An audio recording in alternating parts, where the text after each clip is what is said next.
Okay, good morning everyone. Uh, well, you might have guessed, like, slow morning, slow starts, everybody tired from parties. But we're starting with the first scaling talk, EIP-4844. So I'll introduce myself. I'm Proto. Thank you, Liam. I work at OP Labs. This is the engineering arm of Optimism. And with OP Labs, we're building scaling solutions for Optimism itself, but also for Ethereum in general. And so this talk is specifically about one EIP that we're helping push forward to try and make the data that all these rollups use a lot less expensive and higher capacity. So I'll give some introduction what this EIP really is about in depth, the motivation, but then we'll get into the weeds, like how the EIP works, how we're going to achieve the scaling, and well, how this integrates in like the future of Ethereum. So what is data availability really about, right? So this is like the primary scaling bottleneck for Ethereum today, where, or maybe we have gas limits, right? Where we have state bloat that we kind of have to maintain, but to layer 2 we're already way past that. We have a new state, we don't have the problem of bloat as much, but we do have this capacity problem, where 90% or more of the transaction cost is going to basically to pay for gas for call data. Call data is like this inefficient form of no pruning, a very roundabout way to get data into Ethereum, and we can optimize this. And so why do we need this data? This type of data needs to be available because the data is changing at a very fast pace, faster than a community can securely agree upon in a permissionless way. Say if you have a layer 2, the main scaling you get from the layer 2 is enabled by basically separating the job of the sequencer from the job of securing the data. You get this opportunity where now you can sync and acquire what you need to verify the chain in a way where the sequencer doesn't have this direct influence, where you can basically say like the layer 1 provides the data, if the data is not available, the layer 2 is not moving. And yeah, so as a challenger, this way you're always able to challenge the sequencer who might not be helpful in providing the data themselves. So a rollup is basically data availability and execution.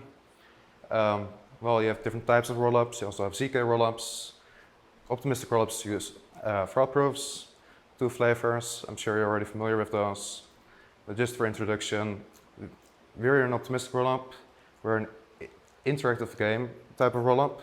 The non-interactive game has largely been deprecated. Optimism started with a non-interactive game. I can answer questions about that after the talk.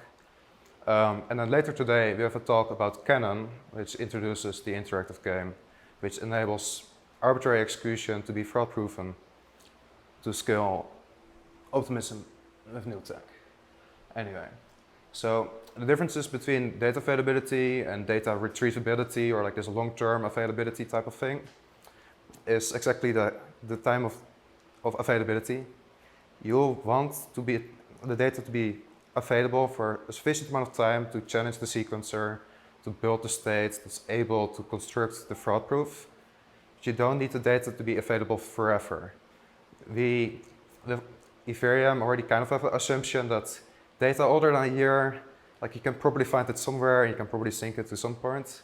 You don't need to go all the way back to Genesis.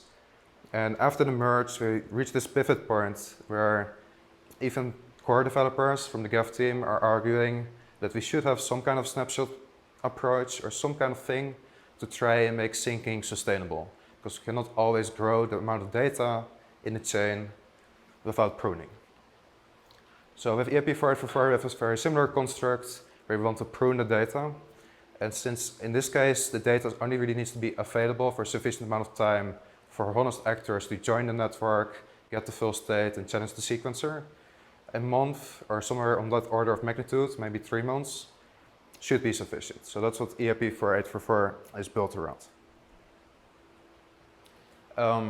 So a few years ago, 2020 and 2020, we had this insight from Vitalik, a few other people.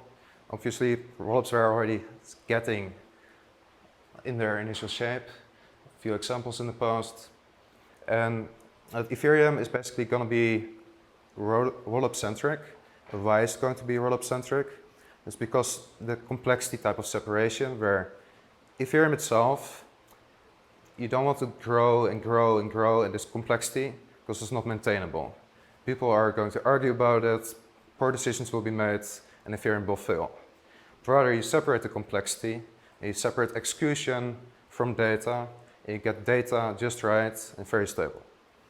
And so rollups are basically the execution layer that's more innovative, more free to do what you want and not have to ask the layer 1 core developer community for permission. And this is why rollups move this much faster than layer 1. So modular blockchains is really about encapsulation, and well, it enables us to add scaling. So some more introductions to EIP-4844. We have the classic chain today, ETH hash. We have this thing, this ID that we can separate, consensus and execution. First separation in Ethereum, first modularity. So it'll look a little bit like this. Things are starting to get better. We have separate teams for different problems. API is really simple. 2 pieces of software. Josh today will talk about how Optimism is adopting a very similar design to try and encapsulate the complexity of the rollup and encapsulate complexity from Gav. And that way we can stay aligned with Ethereum without having to fight different incompatibilities. And so this is what Ethereum kind of looks like with fraud proofs and validity proofs. Fraud proofs have a little bit of a delay, but the idea is the same, where you attach this layer to EVM as an execution layer and you maintain the existing execution layer. But the kind of problem is it's awkward because you can stack execution, but you don't gain much efficiency. We need a data layer. So this could look like this, simple data provider and then the actual separation. Oh. And then we have our competitors, which are doing just that, but they don't even have a data or an execution layer on layer 1 at all.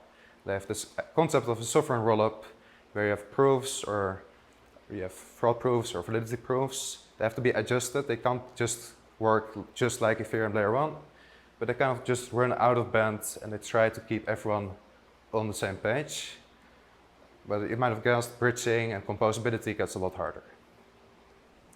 So what do we propose? 4844 is trying to add data to Ethereum without breaking composability, without breaking this ID that we can have an execution layer on layer 1. So we add data, and then, well, I also, before I continue, I should give credit to some more people here. So it's named, it's named after me and dank, but really, like, there's many more people working on it now. Big shout out to Carl working on KCG ceremony. Trent Mofi from OP Labs is basically pushing forward implementation. We have Michael from Coinbase working on a fork of Gav, continuing the prototype work that we started in Denver. And then we have consensus specs work with George, Xiaowei, dank, of course, Vitalik, the crew. So what will it look like? This is what it will look like when we separate all these layers. So we have our consensus layer of layer 1, we have our execution layer of layer 1, then we add a data layer, and then we have layer 2.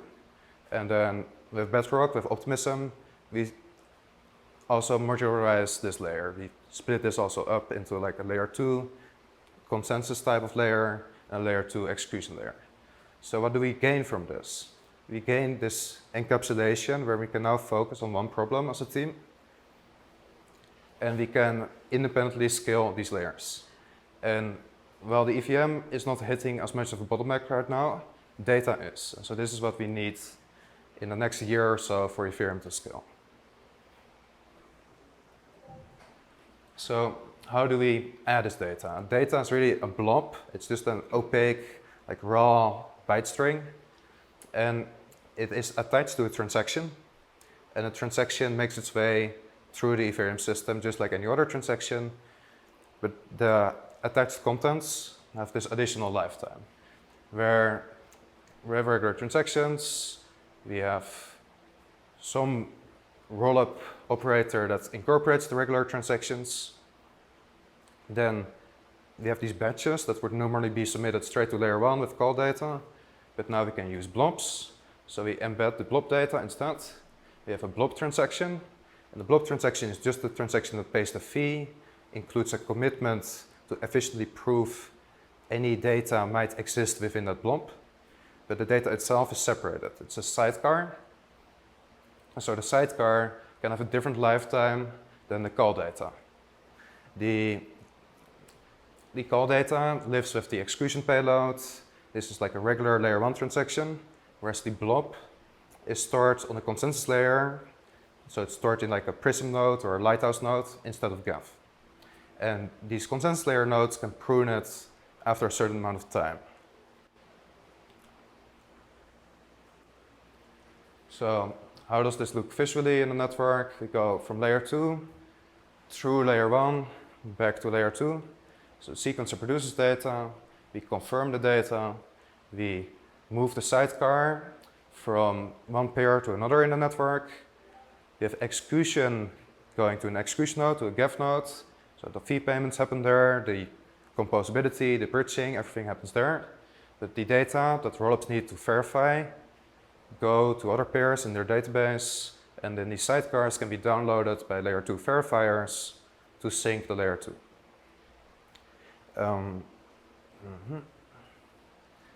Okay, so how does this transaction look like? The transaction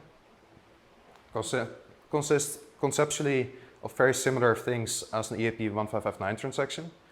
Exact same thing there, but then we have this reference, these pointers to the blob contents, and then we have the separate blob contents. So these can then be separated into the sidecar. So as a transaction in a memory pool, you still want to provide the data up front, otherwise the transaction is kind of meaningless. But then after the fact, after it's been confirmed, you separate the fee payment, you keep that in the execution world, and you separate the blobs, put that in some like 1 month type storage for layer 2. So I can get into the nitty-gritty details. I think the main takeaway is that it's similar to EIP-4844. It adds this one addition, and we use this new fancy cryptography called KCG, which is this commitment scheme with polynomials, so you can represent your data in such a way that you can do an opening instead of a Merkle proof to get any amount of data and at any random positions in one constant size proof. So to use this type of thing inside of a rollup proof, we also gain a lot of efficiency. Okay, so how does the transaction processing actually work then? Well, transaction, inner blob transaction with fee payments and these references. The message is processed by the EVM. The commitments and the blobs live somewhere else in a sidecar. Liam. You move slightly over time, but so we can see the right half of the two. Sorry. I'll slide over back because I'm afraid the recording will miss the screen. Right, so I have this indirection where transaction contents are split, and in this context in the EVM we have this new opcode that provides this data hash, this version hash. And this thing helps you authenticate what's being confirmed with the transaction. So similar to the block hash opcode, which reveals what the commitment is to the block, so that you can do like a proof about block contents. Now you also have a data hash to prove something about data that's being included. And you just reference it relative to the transaction that you're processing. So you can by index, say index 0 or index 1, and then over time we'll increase the capacity or the amount of blobs that can be included with the transaction, so you can include more and more data.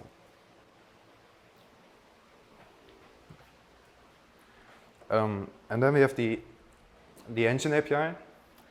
After we process the fee payments in the execution engine and everything checks out, you will want to expose the result of not just the execution, but also the blobs that are selected to be included to the consensus layer, to the thing that decides that this proposal will be canonical and will be propagated to the rest of the network.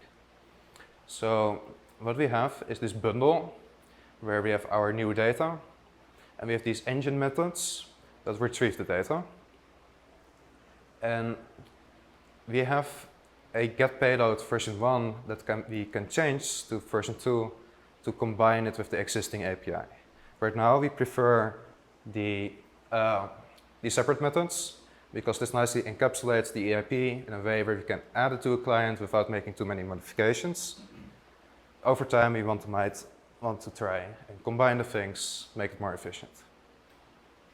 And so this is the language that the Prism node and the Geth node talk to each other to exchange this kind of information for the EIP.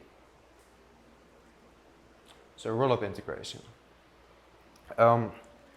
You might be thinking like, okay, we have data now. Like, how do we use it as a rollup in a secure way? How do we do fraud proofs over this? Or how do we do a ZK proof over this? So this is an example of a ZK proof. The ZK proof is quite extensive. ZK is not easy. And even here I'm simplifying it.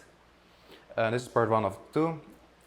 What happens with ZK proofs is that today you have this call data, or you have some data that you can show something about, but then there's some complexity with EVM and some complexity trying to interpret commitments and trying to prove the data matches the commitment, and then figuring out some type of scheme to try and go from one commitment to the other commitment.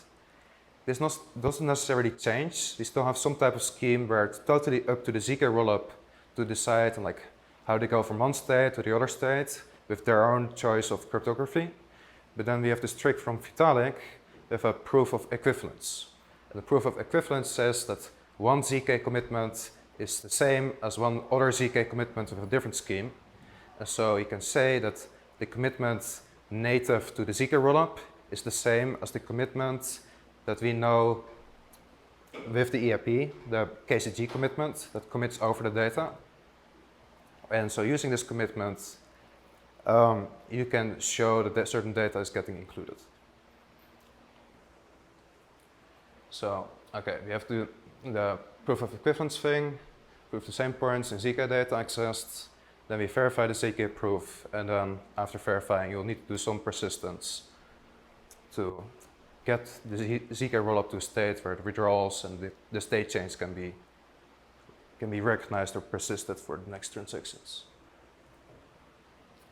Okay, so a simplified interactive fraud proof. I think interactive fraud proofs in this system are generally more elegant, but the core concept here is that with interactive fraud proofs, you can separate the source of data from the execution, and the execution just reduces to an interactive game, and the source of data is just a form of showing a pre-image or showing some data that matches the commitment or the hash that is confirmed in the layer 1. So this means that we have this pre-image oracle, this source of data that can be used during the verification of the steps in the game. And the opening to one piece of data out of this full blob is very similar to showing a pre-image of a regular hash, that you just show the proof and then it will be verified that it matches, and then through there you can make the data get included into the execution. Okay, so we have EIP-4844. After this we're not done with dank-sharding. This is just the first milestone. Dank-sharding itself also includes scaling and capacity beyond just like short-term scaling, where we have this kind of, we gain capacity by pruning, by having specialized data that doesn't touch on the EVM. But with dank-sharding we add sampling, so we can scale way beyond what a single node can process. So we're adding more blobs later. We add sampling, and then with Danksharding, we can get this even larger increase in data. And now we are talking about like things that are competitive with centralized chains, but now with Ethereum security. And the nice thing about 4844 is that we don't have to change anything about GAF after this. We are adding the transaction type, we're adding the market, we're adding the APIs. So all the work is done for the execution layer. And after this, it's only the consensus layer that will have to continue to evolve to introduce the full version of Danksharding. And this is your dream picture from the presentation where we went through the ETH, we went through the merge, we went through several rollups, we went through EIP-4844, and then once we complete all of this, it will look like this, where we have many more blobs per EVM block, and all of these blobs in aggregate can be used by layer 2 solutions. And a layer 2 is not limited to just using one blob. Layer 2 can span over as many blobs as they want. And then, well, we'll get a lot more capacity in layer 2. So I'll talk a little bit about the development status. Like this stuff is not all ready for production yet. We should talk about where we are at. And so I'll talk a little bit about the history, where we're at now, where we're going. So this is what has happened so far this year. The idea of mini dank sharding or 4844 was construed like around like end last year, where we went for this like very naive call data cost change, and then we realized this is not sustainable. We want something better. And so Vitalik drafted up this proposal, like how to do a more minimal version of the full dank sharding plan, which became 4844. And then in February, Optimism helped them ship a hackathon type of prototype, something to get running, something to prove like the viability of the EIP. Then later, a week later, we drafted up the EIP, inspired by the draft from Vitalik and Dankrad. Then we added consensus specs, benchmarks, we started doing our first workshops. And more workshops, more calls. We're trying to integrate with many teams. And right now, it's not just anymore like this one team thing. Right now, we have people working on the KZG commitments, the ceremony required to support the new cryptography that we're introducing into Ethereum. But we also have a GAF fork, we have a Prism fork.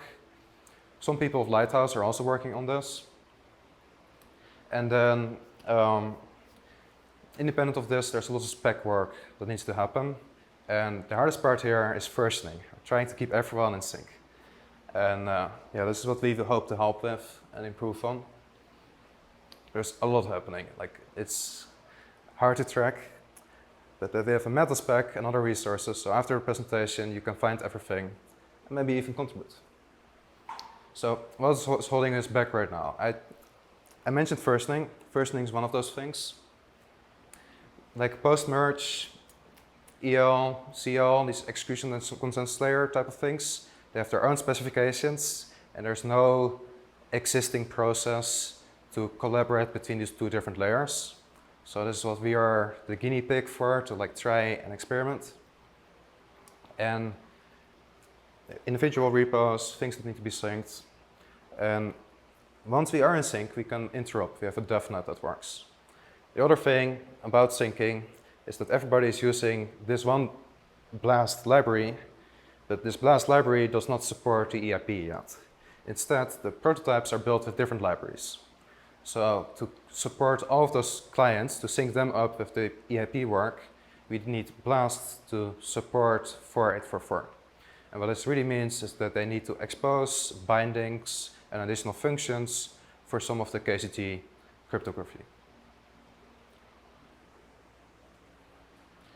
Then sync is another big item here, where you might have seen these discussions about optimistic sync, not to be confused with optimistic rollups.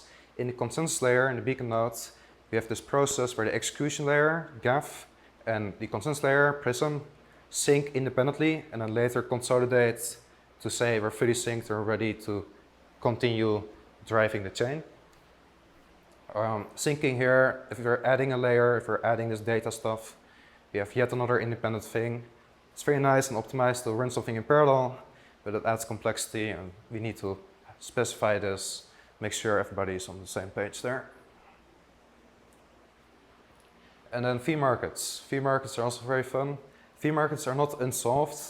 Like we do have an idea of like how EIP-4844 improves things. We can port over those ideas to the EIP. But right now the specification and the prototypes are all kind of out of sync. And so we will want to consolidate that. We will want to update the block header, simplify the data structure to implement EIP-4844 in like a minimal and clean way. So what's next? So yeah, like we should work on shared DevNet. Shared DevNets are basically this driving force to get new clients and new tooling, new things started for people to start testing and get involved. And this is exactly what OP Labs has been working on. Mofi from our team and Mikael from Coinbase have been working on this interop repository. So this exists already. We want to go bigger. There's more work to do. And so we need to sync these prototypes, we need to version things, and then we can involve more people. I'll tell a little bit about Bedrock, like how we plan to adopt EIP-4844. Right on time, Josh enters the room with the Bedrock talk. When we swap data, we can basically redeploy the next Optimism upgrade on EIP-4844 without too many changes. And so we can have the first rollup running on a testnet. This looks a little bit like this, where this is the existing system. A regular user only really runs a rollup node and an execution engine, and then they're connected to some RPC to acquire their layer 1 data. The batch emitter is something that Optimism as a protocol runs, where the data needs to become available. Proposer is this mechanism that submits the output route, which is like the state of the layer 2, so we can make withdrawals and other things happen on layer 1. So that stays the same, but then we have the beacon node that now hosts the blob data, so we're not putting data straight from the layer 1 execution engine, not from Gav, but from this other node.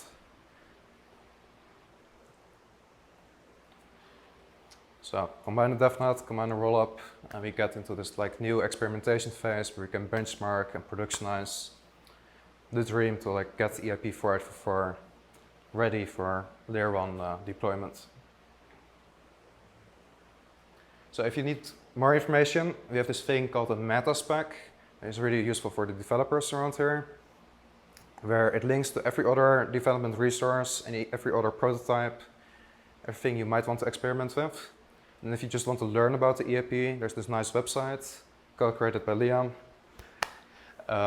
where you have learning resources, you have YouTube videos, you have an answer question type of thing from Vitalik. And so you can find other things there. And then I'm here for more questions. Let's talk.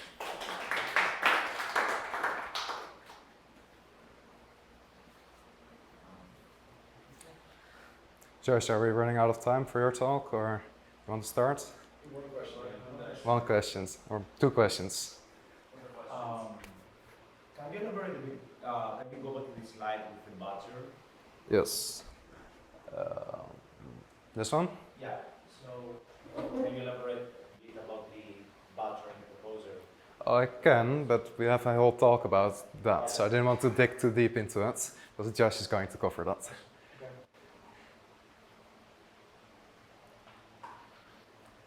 I think the other slide is kind of useful. Where with Bedrock, we're redesigning this like processing. This used to be very monolithic in Optimism and other rollups. But now that we separate the concepts, we can traverse the chain, acquire the data, and include the deposits, all as like these separate functions. And so swapping this functionality becomes really easy. So attaching to an alternative data source is not that much work. Looking forward to that. Okay, thank you. One more question. Really specific thing. What's the deal with BLST? Are they going to have this stuff? Do they know about it? When is that library going to be? BOST, you pronounce it BLAST. It's a BOS library based supranational. The Ethereum Foundation is funding them in multiple rounds for different work, also VDF work and that kind of stuff. BLAST itself is a BOS library, very, very optimized, adopted by all the consensus layer clients, all the beacon nodes. And so this is pretty much the standard in performance and like auditing and like adoption. But it does lack a few of these functions that we need for KCG proofs to be efficient and like fit well into the beacon nodes. Because all this proof verification, it adds latency to verification and propagation of data. More latency is pretty bad. We need very fast verification to be able to be resilient against this denial of service type of attacks, large amount of data and burst flowing into these nodes. The faster the better, that's what we need them for.